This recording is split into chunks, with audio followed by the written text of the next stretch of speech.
The doors to the Viridian Tea House are open once more. Hello everybody, good to see you again. Hope you're doing well.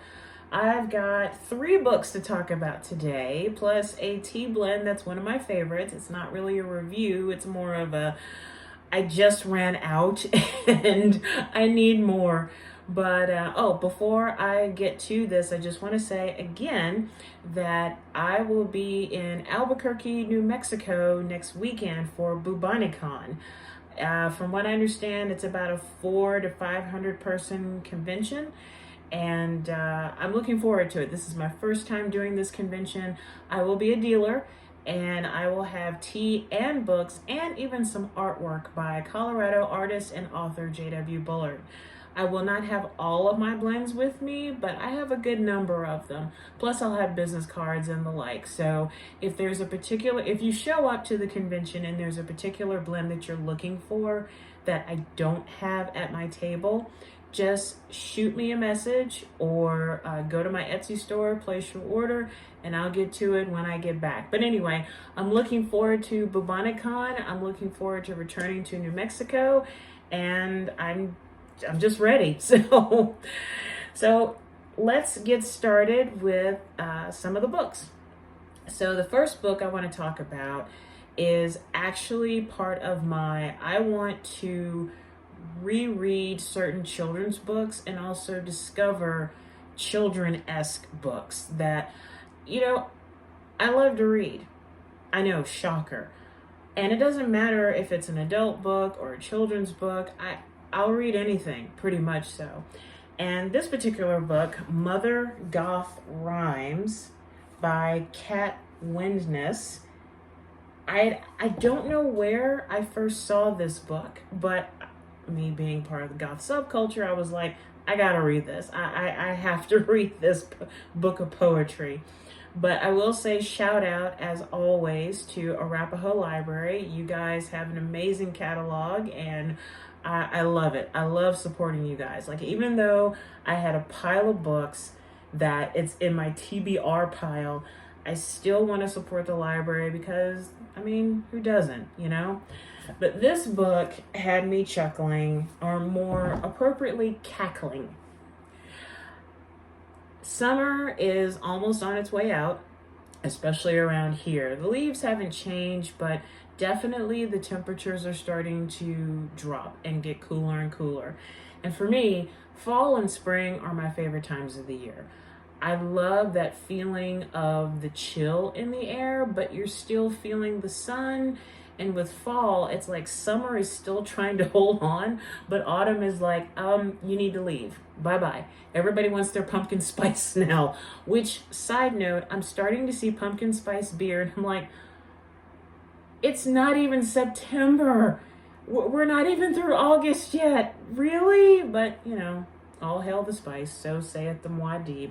But yes, Mother Goth Rhymes is a macabre collection of teeth-chattering, bone-chilling, blood-curdling poems penned by Mother Goth herself. I freaking love this book. And in fact, if I had children who were like me, dark and spooky, and were bookworms, I would be reading this book to them pretty much every night. But I'm not going to read some of the poems, but some of the titles. Let's see. Dealing with, zombies and vampires and werewolves and the undead and death and corpses and all sorts of stuff. The good stuff. But Mother Goth Rhymes is a scream. It really is a good book. And I'm not really sure if this is for kids, but if you like Halloween, if you like dark and spooky stories, Mother Goth Rhymes, you need to get a copy of this book.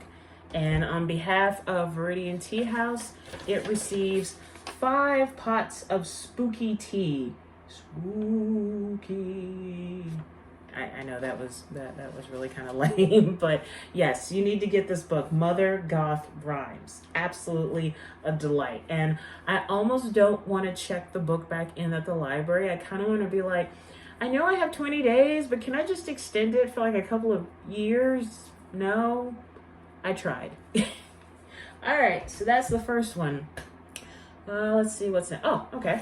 So the second book is the second book in a trilogy, as far as I know. I do know the author may be working on the next book, I think. But for right now, let's just say it's a trilogy. This is The Cycle of Ages Saga, Sands of Sorrow by Jeremy Hicks and Barry Hayes. As you recall, I did the review for Finders Keepers, the first book. Loved it, loved it, loved it. I was actually a part of the editing process of the book and read it years ago, and I thought, you know, I really want to return to this world because I remember a little bit of it, but not a lot.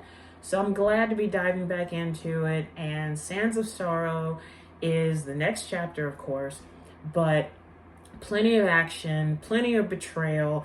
The dragons were a scream. I'd forgotten how much I liked the dragons. I really, really like the dragons, especially Daddy in a tooth. Anyway, of course, Yax and all the characters. Dor, as always, love Dor, the master of disaster. But it, again, as I said with Finders Keepers, if you like a good epic-ish fantasy where you have characters with real personalities and you have trials and tribulations, plenty of action, some romance, lots of death, then you can't go wrong with the Cycle of Ages saga. So get a good look at the second book. And this is done through their company, Broke Guys Publishing. The third book I've not read yet. And Jeremy, if you're watching this, I honestly can't remember if I've read the third one. I don't think I have. And even if I did, I really just don't remember it. So reading this series all over again, it's like reading new books. A little side note, like, are there some books that you've read years ago and then you decide to read them again and it's like starting all over? I mean, like, you remember some parts of the book, but when you open it up and you dive into the world, it's like I said, just starting all over again. Well, that's how I feel about Cycle of Ages Saga. Sometimes I really need a good fantasy, and the fantasy is like with Jared Millay, or more of a pulpy way, but with Barry Reese's Lazarus Gray series. Stories like that, I could just read them like every 3 or 4 years, and while I still kind of remember some aspects of the book, it'll be like starting all over again. And there are some books that I do enjoy reading on a revolving basis. I never get tired of the story. But anyway, I digress. Sands of Sorrow, the second book, gets 5 pots of tea from Viridian Tea House. So thank you so much, Jeremy and Barry. Really do appreciate it. And I'm looking forward to reading the third book coming soon. Now, the third book is quite a story. And sit right back and I'll tell you. So when I decided to do Viridian Tea House and to do reviews and to reach out to authors, specifically indie authors, I got a rush of emails. There are some people that were like, oh my gosh, here's all my links and I really want you to read it and blah, blah, blah, blah, blah. And I'm like, yeah, sure. And then I noticed that there were more emails and more requests. And then I discovered authors and publishing houses. And I'm like, oh my gosh, this is crazy. But I love it. I love the feel of opening a new book by an author that I'd never heard of before and falling in love with the book. I do also want to say that with this one particular book, I read the first chapter and I went, I'm not really sure if I'm gonna like this. And so I put it to the side and I read some other books. Well, then I went back to it and I said, now I'm feeling the mood. Now I'm ready to read this book. Oh my God. Oh my God. Needing Napoleon by Gareth Williams blew me away. So much so that as soon as I finished it, I slid the book to my boyfriend, who's a bookworm too, and I said, "You need to read this book. You need to read this book." This book was a pleasant surprise. I knew kind of what the story was about just by reading the back of it and reading the first chapter. But then as I progressed, I thought, wow, I'm glad I didn't read it the first time because I wasn't in the right headspace. But now that I am, amazing book. And I hope that Mr. Williams will, I think he's working on the second book. I hope so. I really do hope so. Let me read the back of it for you. Let's see. Needing Napoleon is a remarkably original feat of imagination, an irresistible adventure that spirits the reader from present-day Paris to the Battle of Waterloo and beyond. Can you change what has already happened? As a history teacher, Richard Davey knows the answer. At least, he thinks he does.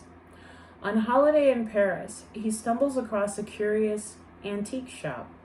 The eccentric owner reveals a secret Richard dares not believe. Richard's conviction that Napoleon Bonaparte should have won the Battle of Waterloo could be put to the test.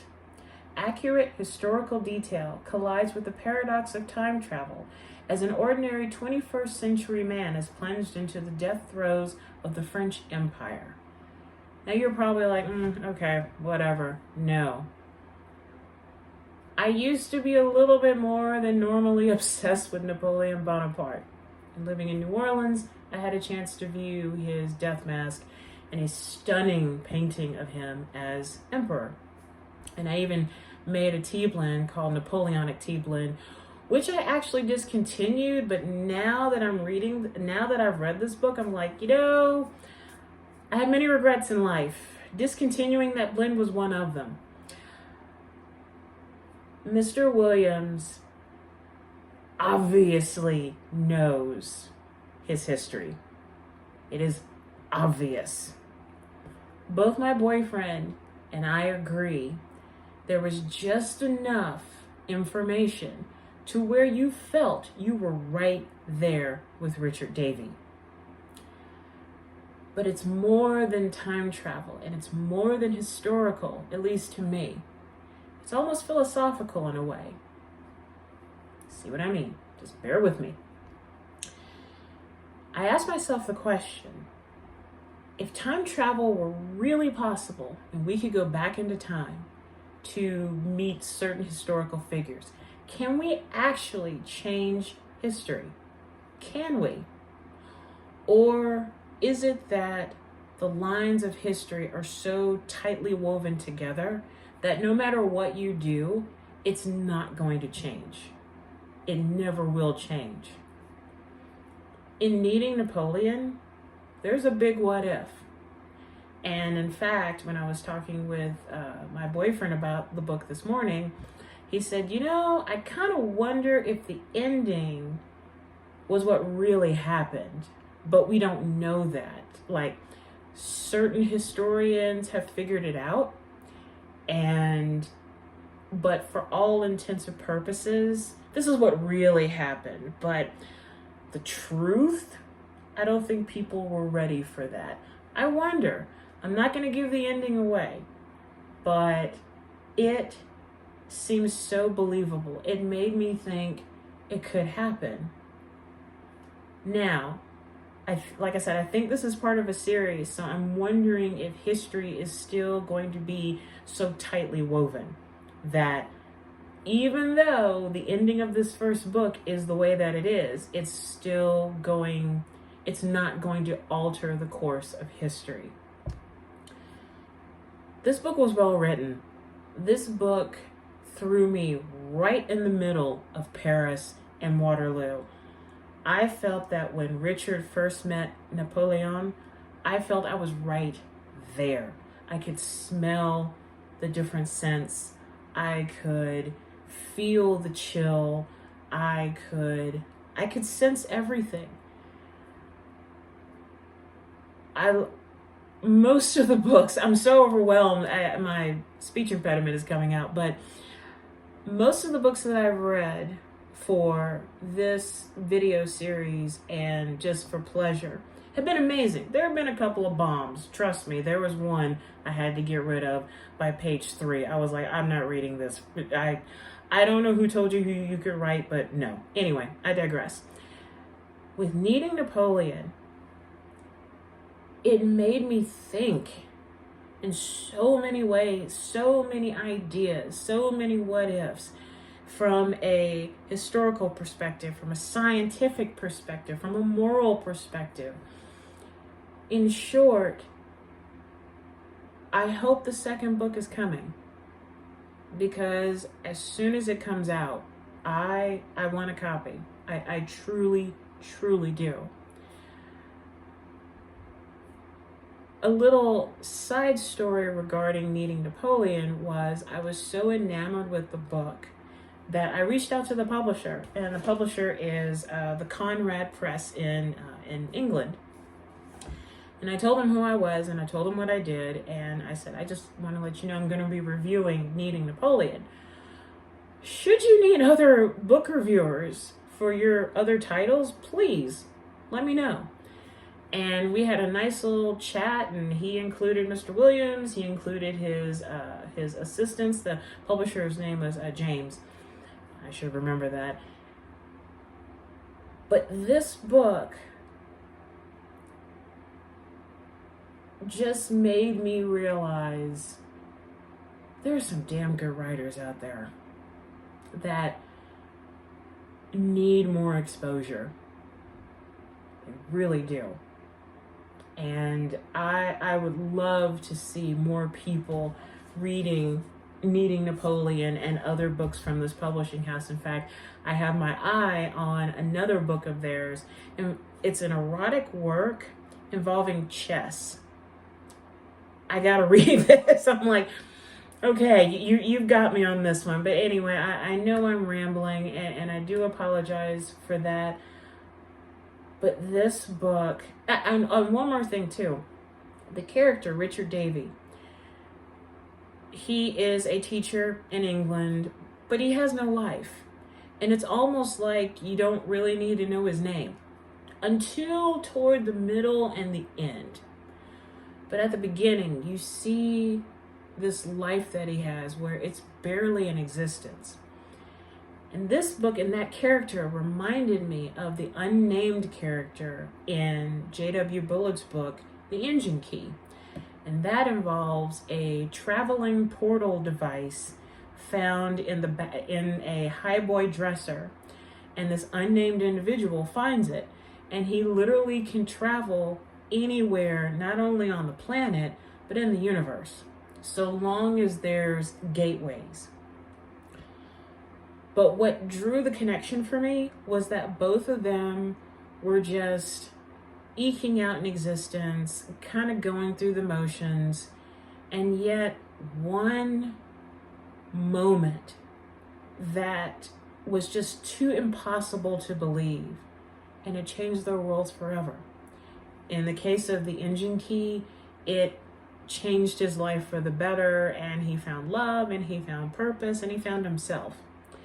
In Kneading Napoleon, it went from this mousy guy who is obsessed with Napoleon to a man who finds his purpose. I can't wait to read the second book. I really can't. So for all of those who are at the Conrad Press, Mr. Gareth Williams, anybody else who is involved with this book, who's watching this, all I have to say is merci beaucoup. Truly. And, oh yeah, it would help if I rated it. And it gets 5 pots of tea from Viridian Tea House. So, stunning. You know, I like to talk, and I do babble a lot, but this book just, I loved it. I really did. And I look forward to reading more about Richard Davey and Mon Empereur. So thank you again. Thank you. All right, so good Lord, I've talked that long. Anyway, whoops. So now to the tea part, and this is actually a tea that I got from the Colorado Renaissance Fair. And the company is named the Royale Tea Company. And this particular one is called Pirate's Blood, yar, which actually kind of ties into Kneading Napoleon and also Sands of Sorrow. I really didn't plan that. But Royale Tea Company, and I've got my Pirate's Blood right here, and I actually ran out, so this is like the last of the Pirate's Blood. But I looked at their website because it's been a while, but they've got a plethora of different tea blends for you to choose from. And I picked out some names because I was just like, yeah, this is just great. So you've got other tea blends called like Golden Dragon Chai or Toucan Tea. I do want to try that one. And another one called Mango Monkey. But yeah, their website is Royal, and that's spelled with an E, royalteacompany.com, and they're located in Colorado Springs. I don't know if they have a brick and mortar because when I checked, it looked like it was permanently closed. However, they do have a website. It's active. It's running. But once again, this is Pirate's Blood from Royale Tea Company.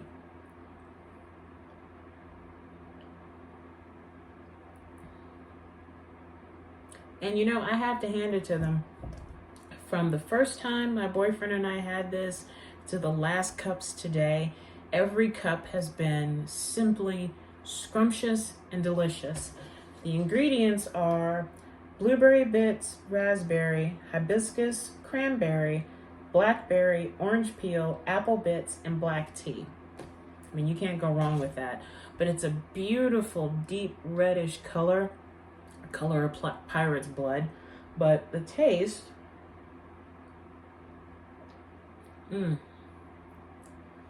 earthy and fruity and sweet, but not to the point that you're kind of gagging. The sweetness is too much. No, you actually do the fruity sweetness. You don't need any additional sweetener to it. This is a good cup of tea to have in the morning to start your day. Or if you're watching a good swashbuckling film, or if you're reading a good book dealing with, you know, dragons or Napoleon, this is a good tea to have.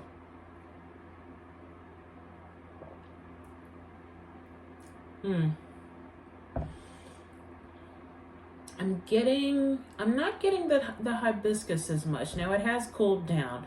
I'm getting more of the apple and the blackberry, and then the black tea kind of adds that earthy end to the flavors. But again, this has always been a great cup of tea. That is really good. I'm gonna have to order more of this, along with the Toucan Tea and the Mango Monkey and the Golden Dragon Chai. So I'll be reviewing more of their teas in future videos, of course. But once again, I am drinking Pirate's Blood by Royale Tea Company in Colorado Springs.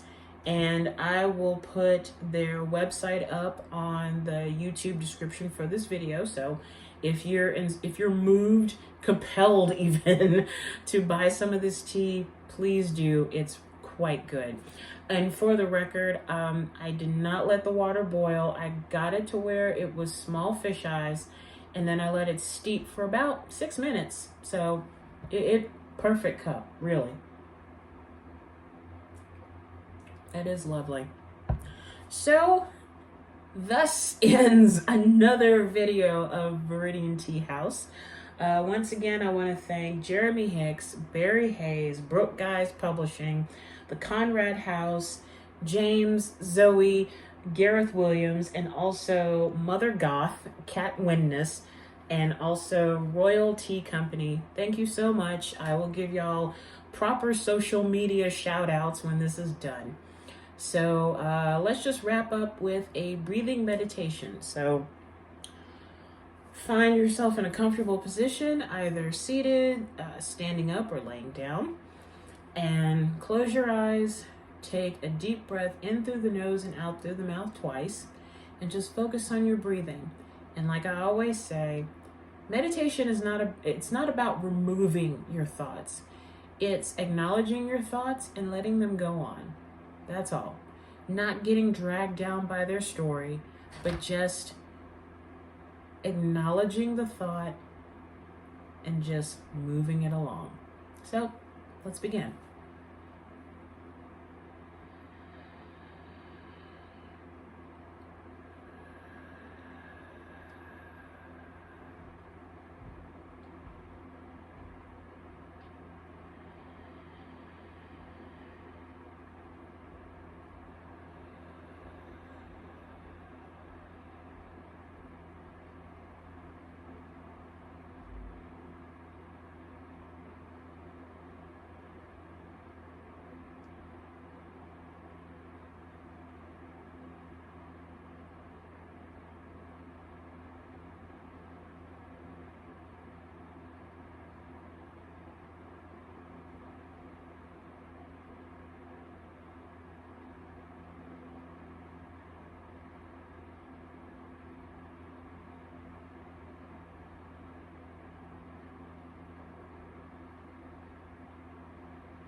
And now to end this breathing meditation, take a deep breath in through the nose and out through the mouth.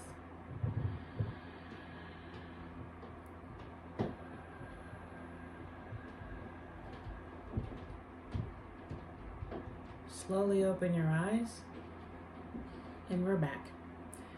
Thank you again, as always. I appreciate you guys viewing these videos and watching me babble and get things wrong and mispronounce people's names. But I do it because I love the books and I love the tea and I love just sharing with you guys. And I hope that in these videos that somebody will think, wow, you know, I really want to buy this book, or I really want to get this tea, or, you know, oh my gosh, she's so crazy. But I've got 4 or 5 books coming in the mail, and I cannot wait to share with you what I'm going to be reading soon. And one of them, I'm also going to include the music. So I hope you guys take care of yourselves and each other. And if you find yourself in Albuquerque next weekend, please look for my table. I'll have the tea, the books, and artwork. And I don't think I'll be able to actually brew any tea, so I won't have any samples. Sorry. But I will have sample bags for you to sniff. I will have that. Free sniffs. But until then, take care of yourself and each other. Raise your tea mug high. And I'll see you next time. Bye.